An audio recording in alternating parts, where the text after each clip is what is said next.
নবী বলেন সেই ব্যক্তি মোমেন নয়, সেই ব্যক্তি মোমেন নয়। তিনবার বললেন।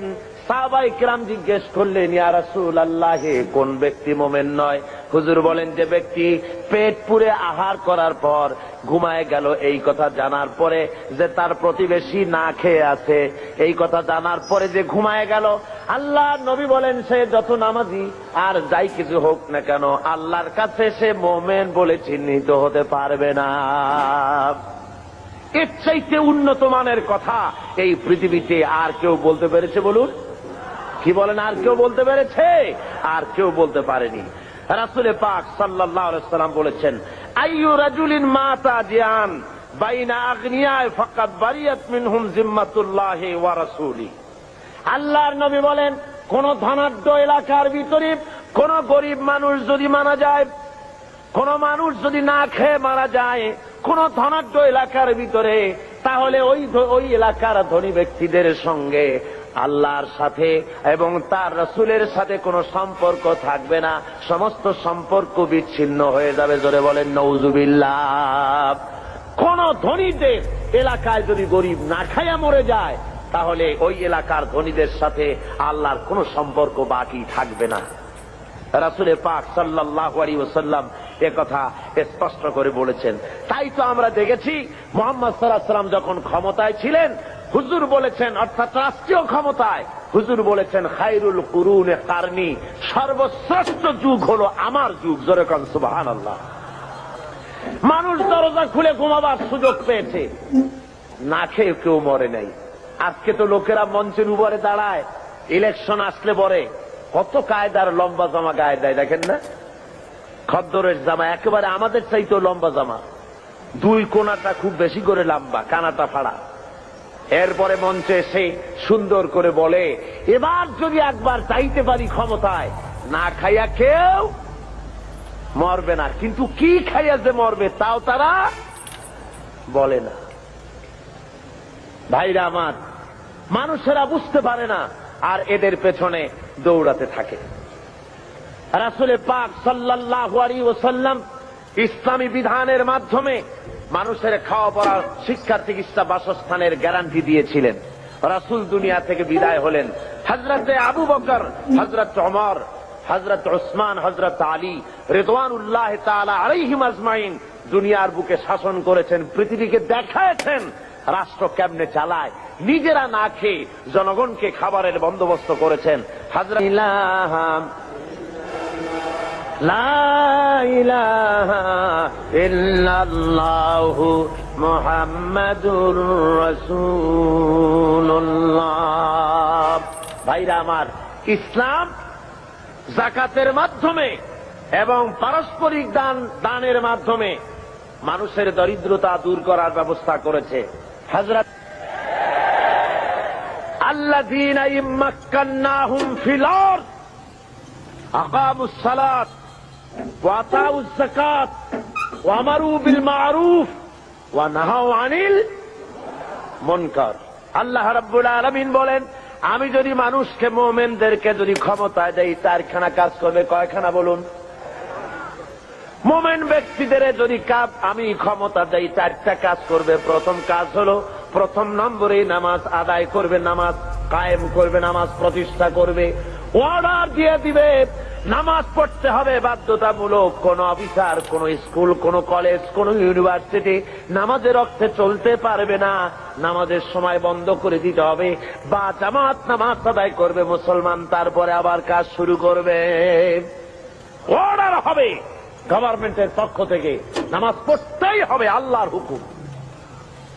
অনেকে বলে, বর্তমান গভর্নমেন্টের সময় সবচাইতে বেশি অবৈধ কার্যকলাপ বেশি ঘটেছে, বলেন ঠিক কিনা? সুতরাং শরীরের ভিতরে যদি হয় ক্যান্সার, ব্লাড ক্যান্সার অথবা হার্ট ক্যান্সার, মাথায় যদি লক্ষ্মীবিলাস মাখে, লক্ষ্মীবিলাস তেল, আশ্চর্য মলম যদি বুকে মাখে, ক্যান্সারের কোন উপকার হবে? হবে না। দেশটারে বেহায়ামি, অশ্লীলতা, মদ, জুয়া, জেনা, ব্যভিচার, সুদ, ঘুষ দিয়ে ভরে ফেলানো হয়েছে। সুতরাং আপনার এই যাকাত বোর্ড গঠন করে এই দেশকে ভালো বানাবার কোন উপায় হতে পারে না। সেই জন্য রাসূল বলেছেন ইসলামী গভর্নমেন্টের হক হলো যাকাত আদায় করবে, যদি কেউ না দেয় তাহলে জবরদস্তি করে আদায় করবে। হযরতে আবু বকর সিদ্দিক রাদিয়াল্লাহু তাআলা আনহু যাকাত মুনকিরিনে যাকাত, যারা যাকাত দিতে অস্বীকার করেছিলেন, তাদের সম্পর্কে তিনি বলেছিলেন ওয়াল্লাহি লাউ কাতিলান্না মান ফাররাকা বাইনাস সালাতি ওয়াজ যাকাত, আল্লাহর কসম আমি যুদ্ধ ঘোষণা করব, জিহাদ করব যারা যাকাত দিতে অস্বীকার করে। অর্থাৎ কাফেরদের বিরুদ্ধে জিহাদ করা যেমন ফরজ মনে করি, অনুরূপ ভাবে আমি যারা যাকাত দিতে অস্বীকার করে তাদের বিরুদ্ধে জিহাদ ঘোষণা করতে, জিহাদ করা আমি ফরজ মনে করি। সুতরাং মুসলমান সমাজের মধ্যে, ইসলামী সমাজে যাকাত গভর্নমেন্ট আদায় করে, জনগণের অভাব প্রয়োজন মিটায় দেয়। কেউ 10 তলায় বাস করবে আর কেউ গাছতলায় থাকবে, এই সিস্টেম ইসলামের কাছে নাই। ইসলাম মানুষকে সমান করে দিতে পারে, এই ব্যবস্থা পৃথিবীতে আর কেউ করে দিতে পারে না। রাসূল পাক সাল্লাল্লাহু আলাইহি ওয়াসাল্লাম বলেছেন,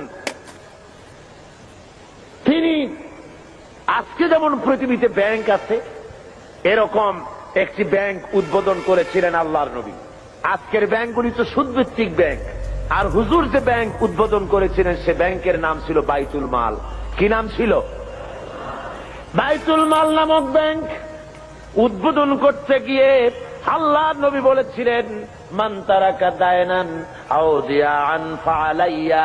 আল্লাহর নবী বলেন, যদি কোন ঋণগ্রস্ত ব্যক্তি ঋণ পরিশোধ না করে যদি মারা যায়, তাহলে আমি মুহাম্মদ সাল্লাল্লাহু আলাইহি ওয়াসাল্লাম তার পূর্ণ ঋণের ভার নিয়ে নিলাম।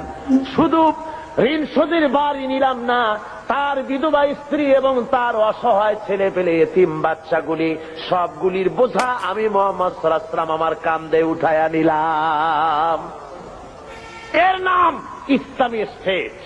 রাষ্ট্রপ্রধান গোটা দেশের সবকিছুর জন্য তাকে দায়ী হতে হয় এবং জনগণের খেদমত করার জন্য প্রস্তুতি নিতে হয়। আর এ পথ একমাত্র দিতে পারে ইসলাম, আর কেউ দিতে পারে না। সেই জন্য ইসলাম এই যাকাতের ভিত্তিতে, যাকাত ব্যবস্থার মাধ্যমে জনগণকে ইসলামের পথ দেখিয়েছে, তাদেরকে অভাব অভিযোগ দূর করেছে, খাওয়া পড়া শিক্ষা চিকিৎসা বাসস্থানের গ্যারান্টি দিয়েছে। এই ব্যবস্থা আর কেউ দিতে পারে না।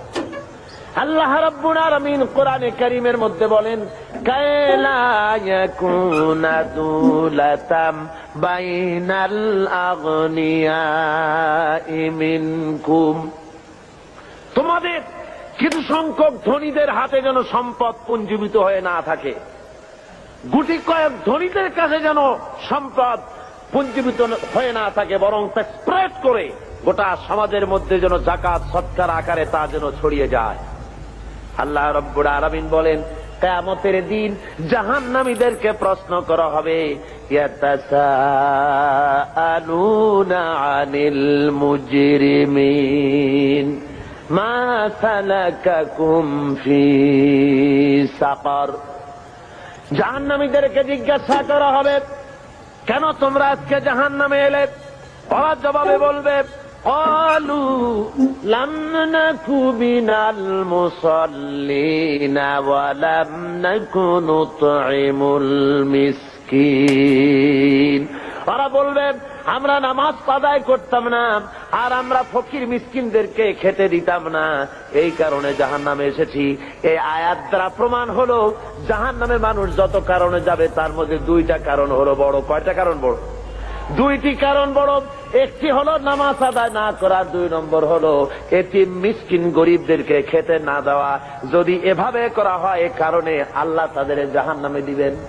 আল্লাহ রাব্বুল আলামিন বলেন, আরাআইতাল্লাযী ইউকাযযিবু বিদ্দীন। পড়েন সবাই, আরাআইতাল্লাযী ইউকাযযিবু বিদ্দীন ফাযালিকাল্লাযী ইয়াদুউল ইয়াতীম ওয়া লা ইয়াহুদ্দু আলা তুআমিল মিসকিন فويل للمصلين الذين هم عن صلاتهم ساهون।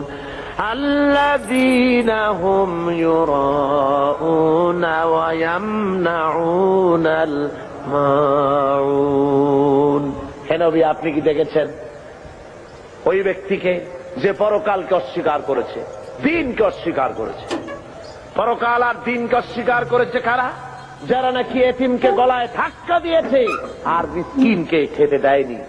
এতিমের গলায় ধাক্কা মারা আর মিসকিনকে খেতে না দেওয়া পরকালকে অস্বীকার করার শামিল। জোরে বলেন সুবহানাল্লাহ। কত বড় কথা! এতিম মিসকিনকে গলায় ধাক্কা মারা এবং মিসকিনকে খেতে না দেওয়া, এতিমকে ধাক্কা দেওয়া আল্লাহ রাব্বুল আলামিন বরদাস্ত করেন না। পরকালকে অস্বীকার করার শামিল এগুলি হয়ে যায়। তাই ইসলাম বলেছে গরিব মিসকিনকে ভালো ব্যবহার করো, তাদেরকে খাবার দাও, পরার দাও। আর এ সব কিছুর দায়িত্ব হলো গভর্নমেন্টের। ইসলামী গভর্নমেন্ট যদি হয়ে যায়, কোরআনের রাজ যদি কায়েম হয়ে যায়, তাহলে কেউ 1000 বিঘা জমির মালিক হবে আর কারো রান্নাঘর উঠাবারও জায়গা থাকবে না। এই ব্যবস্থা ইসলাম হলে এ ব্যবস্থা থাকতে পারবে না।